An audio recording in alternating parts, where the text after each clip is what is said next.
Hey, Ed from Precision Gun Reviews here. Today I wanted to compare these two polymer-framed striker-fired pistols. They're both designed for concealed carry, and they both carry 10 rounds in their flush-fit magazines. You might be familiar with them. They're two of the most popular guns on the market, the SIG P365 and the Glock 26 Gen 5. Now, they look pretty similar, and they fill a similar role, but they have a few key differences. We're going to go over what those differences are, mostly in terms of dimensions, but maybe we'll look at some other things too. When considering overall length of these pistols, which is the dimension that either does not matter at all because you're carrying in a rearward position in the 3 to 6 o'clock carry position, or it matters a lot because you're carrying in the appendix position where that barrel might poke you in different ways. We're looking at a slight difference, but significant enough to matter in the appendix position. And that is a length of 6.5 inches overall, or 6 1/4 if you're just measuring the slide. It does come out a tiny bit here on the beaver tail end. Also, this back of the grip is a little bit further back than the slide. But I don't know if we should count that. So if we're talking about just the slide, it's 6.25 inches. The SIG overall from the back of this, which is slightly rearward of the slide, to the muzzle is 5.8 inches. So the length of slide, which is a little bit longer on the Glock 26, can be seen as a negative when considering carry, but it also makes for an advantage because the Glock 26 does have a longer sight radius. If we push these up so that these sights are lined up in the rear, you can see that the sight radius is a little bit longer on the Glock 26, about 1/2 inch. Now, still considering the lengths of these pistols, one thing that affects also is the barrel length. And that is actually not as big of a difference as the overall length because the Glock has a 3.43 inch barrel and the SIG has a 3.1 inch barrel. And the way I have these lined up is muzzle to chamber, muzzle to a little bit past the chamber here, and that's the difference, is about 3/10 of an inch, 3.1 versus 3.43. So, interestingly, the SIG does not lose as much barrel length as it saves on overall length. Now I want to take a look at the width of the pistols. As you can see, the Glock is thicker than the SIG, but they still hold the same number of rounds, and spoiler alert, they're the same height, but we'll look at that in a minute. The width of the SIG is 1.06 inches, and the width of the Glock is 1.26 inches, so 2/10 of an inch, nearly 1/4 of an inch difference. So that's going to matter whether you're concealing appendix or 5 o'clock, 4 o'clock, 6 o'clock, 3 o'clock, whatever. If that's inside the waistband, it's going to matter. Outside the waistband, maybe not as much as far as comfort is concerned, although it will still print out on that overgarment if you're wearing them on the outside the waistband configuration. If you're open carrying, no, but who cares? But then you'd have a bigger gun than this.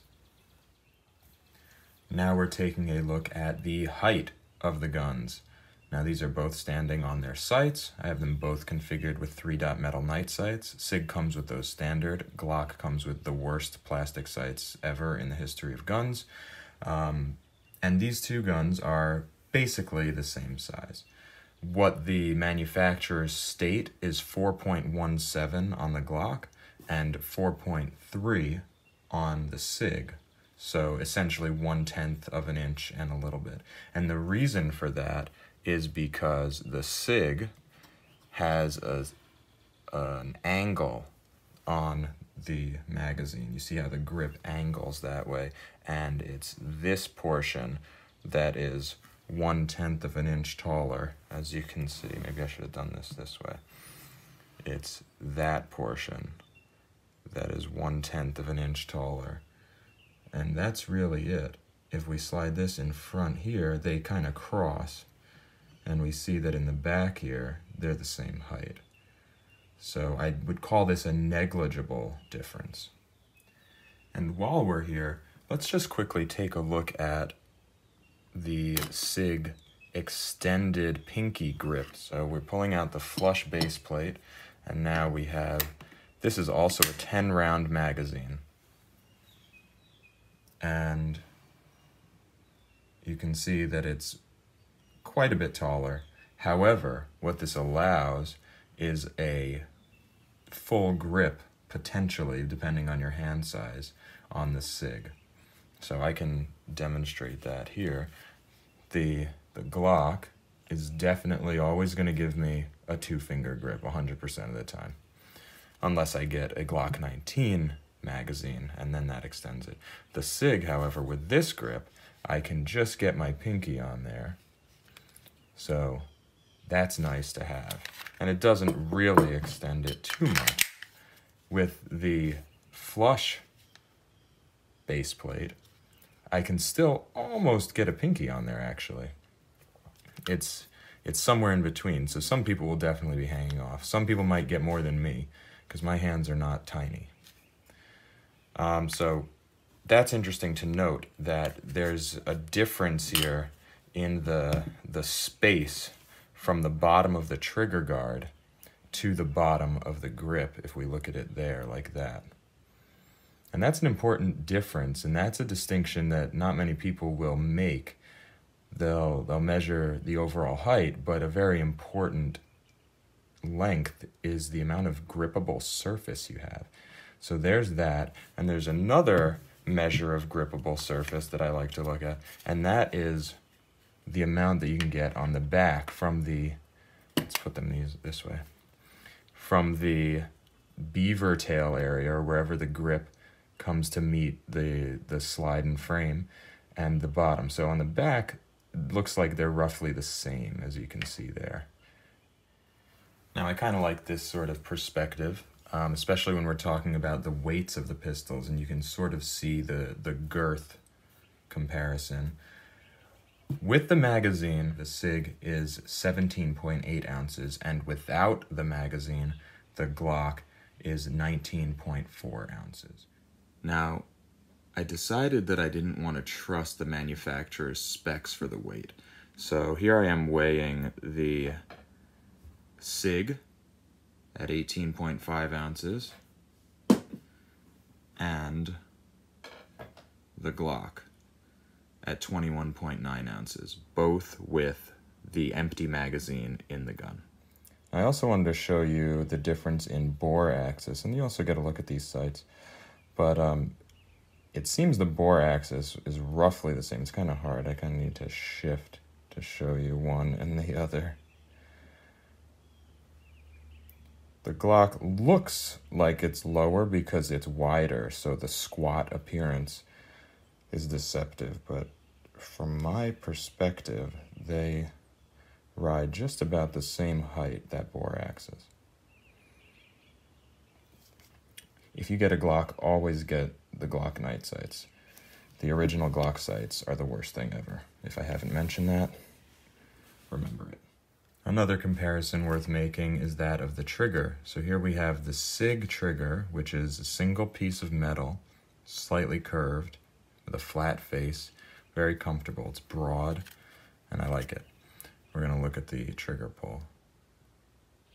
It sounds really weird when you're dry firing, but I've come to learn that in dry firing, not much really translates to live shooting. So this is really theoretical. Now we're going to look at this reset.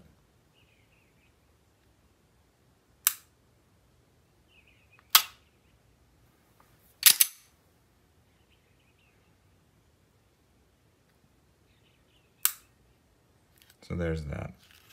I don't have a trigger pull gauge, so we're not going to be able to measure the weights, but that trigger, I'll tell you about in a second. Here's the Glock trigger. This one is a polymer trigger. The Gen 5 did get rid of those serrations on the front, which I appreciate. It's a little bit flatter of a face, but it does have the safe action lever there.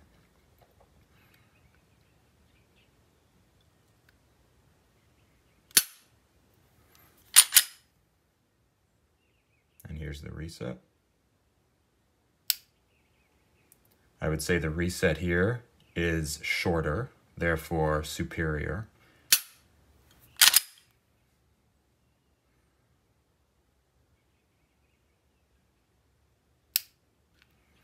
However, the trigger pull, the weight of the trigger overall, so we have, let's describe these now. Here we have take up.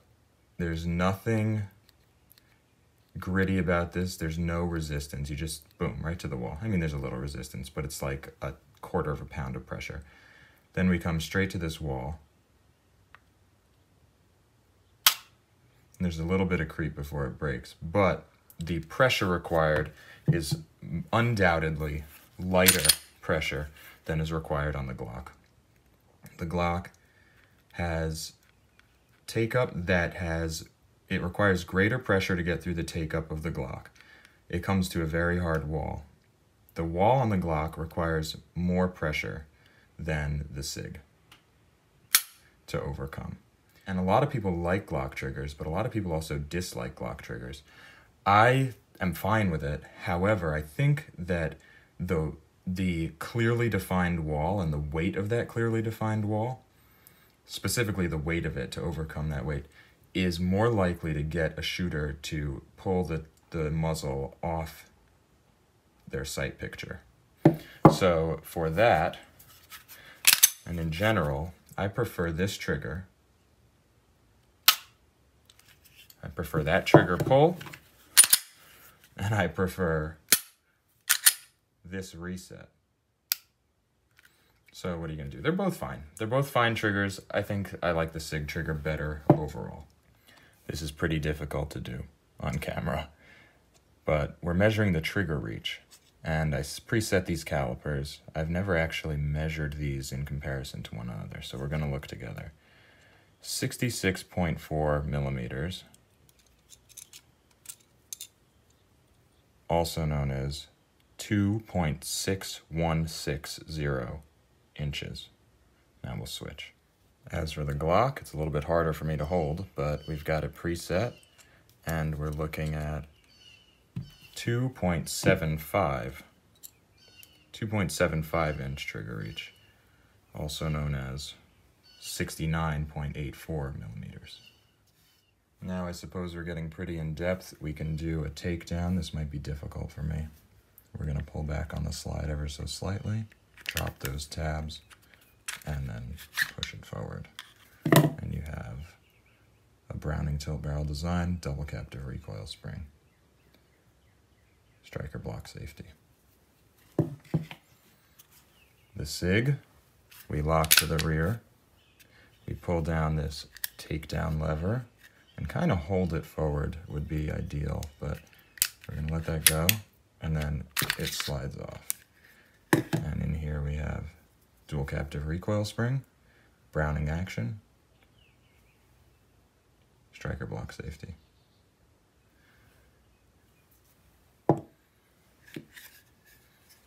Comparing the internals, somewhat similar. The SIG has this sort of spring-loaded trigger. The Glock trigger doesn't reset unless the sear is reset. So we push that forward, and then the sear lets go and stays back, which is unique to Glocks as far as I know, and some of the smaller Springfields like the XDS, and I think the Hellcat too. As for rails, we have much longer rails on the SIG, all the way down, all the way down. Glock, small tabs. The SIG has a modular chassis. This grip frame can be replaced. Slide lock, slide release lever. Operates as a release. Slide lock, slide release lever. Operates as a release. Both are very easy to activate. Magazine release. That's the Glock 26. That's the SIG. looking at it vertically, that's the Glock 26. That's the SIG. So there you have it. Comparison of the Glock 26 and the SIG P365. Two polymer-framed striker-fired pistols that hold 10 rounds in their flush-fit magazines. Which one's the best for concealed carry? It's up to you to decide. I've given you all the info. That's it. Thanks for watching, everyone. If you like our videos, please do subscribe. Hit that bell icon to get notifications for new videos. And as always, until next time, you stay safe out there. I just wanted to give a quick shout out and thanks to the gun store of Conway, South Carolina. They help us transfer in all of our firearms for review. And you should check out the gun store at scgunstore.com. They are a full-service guns and gear shop with an indoor range. They stock a wide selection of handguns, shotguns, suppressors, NFA items, tactical rifles, hunting rifles, and gear. They are fully stocked with all calibers of ammunition. They have gun safes, holsters, magazines. They do gunsmithing on site if you happen to be in the Conway, South Carolina area. Additionally, they hold training courses for those in the area. And they also offer a fully automatic experience in their gun range with an AR-15 or a Thompson 45 Tommy gun. They've got knives, they've got used firearms, parts, accessories, really just about anything you could think of related to firearms, home, and personal defense. I recommend you take a trip over to scgunstore.com, and no matter where you are, go to shop.scgunstore.com, where you can shop their inventory online and have it delivered right to your local FFL. That's the gun store of Conway, South Carolina. Thanks for making all the reviews that you see here on PGR possible.